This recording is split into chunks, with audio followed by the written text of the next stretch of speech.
Welcome back to the Angular 2 masterclass with Alejandro Rangel. In this part, we are going to talk about directive, in particular to the attributes directive. What is a directive first? Well, a directive, it's a concept that came from Angular 1, and the idea behind this is that we can have in our HTML, tags that are custom, and Angular will know how to hook them to certain piece of code. So we know, for example, that in HTML we have a h2, and then we can write something here, subtitle, right? And then the HTML and the browser will know how to render this. But what about if we can have something like Angular HTML DOM? So we can have something like this, and we can put a text here. And normally browsers interpret this as a div, so they replace this as a div internally, and that's it. Okay, but what happens if Angular knows how to deal with this kind of tags and make some kind of code and logic with this, right?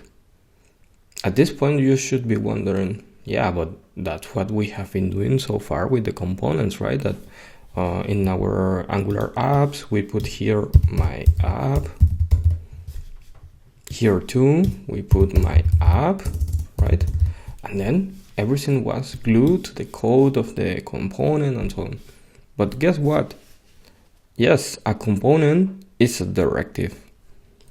So a component is just a set of a directive, a type of a directive. But a pure directive, basically it's HTML, a tag, and then this will be bind to some code in our Angular class. Yes.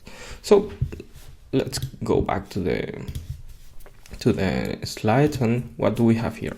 So an attribute directive, it's one specific directive that will modify the style of the HTML.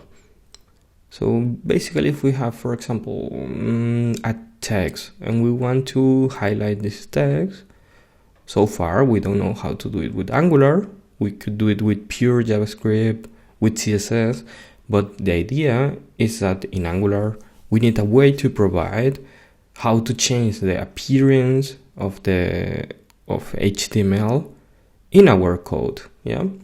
So this kind of directive, the attributes are only meant to change the style of the element. Very important, because we will have other type of directive that modify the structure of the DOM. In this case, we are not removing elements from the DOM, adding elements from the DOM, just changing the style. Okay, how does it look? Well, this is a built-in attribute directive. This means that this kind of directive comes from Angular 2 itself, so you don't have to write anything for this. Basically, you decide, okay, I want to use it. We use the square brackets. We learned this in the form chapter, and in this case, we are saying we want to change the style of the paragraph with a background of color lime. It's self-explanatory, right? So that's it. But not always we can use all built-in attribute directive. So we have to have the possibility to write our own directive, right? So how do we write a custom directive? Let's imagine that we have a case, we have a div, and we want a directive that is named app highlight. Sorry. And then when you hover this div, we want a color of white smoke for the hover color. And when we click on it, we want it in gray color, right? So to write a custom directive, we do something like this. Import. We need to import the directive, the element ref, and the input. These are the three stuff, the minimum three that we need to write an attribute directive. We import them from Angular 2 core library. Then we have our decorator. So we are, as always, we are saying this class, in this case, is a directive. We have a selector. This is going to be the DOM selector for our directive. Notice that in this case, it's different from the component. In this case, we are passing square brackets, as we learned in the form video. Okay, and the name of our directive.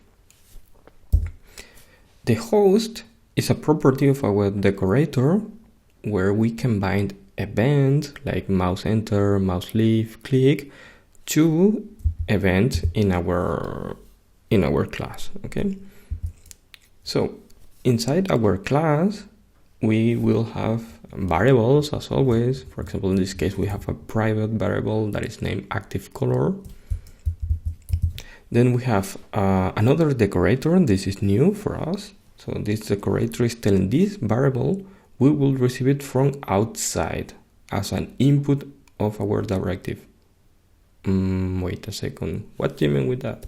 Well, if we take a look, let's go back. Yes, we are here. So if you take a look, we are passing some parameters to the directive, saying the hover color and the active color. In order to understand that, we have to tell to our directive that yes, we are expecting an input with the name hover color and another one that is active color. In this case, we are using the setting function, the setters and getters from TypeScript, so we can call our custom function when we are setting the value. If you don't know what we are talking about, we could mention that briefly, but basically, instead of doing this way, that TypeScript will create a getter and setter for you, in this case you can do it on your own. Okay, it's not critical, neither important, but I wanted to put an example so you have both options to set the value. The most important is that it comes from an input. It comes from outside the directive, these values. Then we have the events. This is the event listener for when we put the mouse enter inside our directive. And also in the constructor, you can take a look that we are injecting the element ref. So this is going to be the DOM element that we attach this directive. In this example, the EL is going to be the div, and we can access through the following el.native element.style.background color. With this, we can get the background color of our div, for example.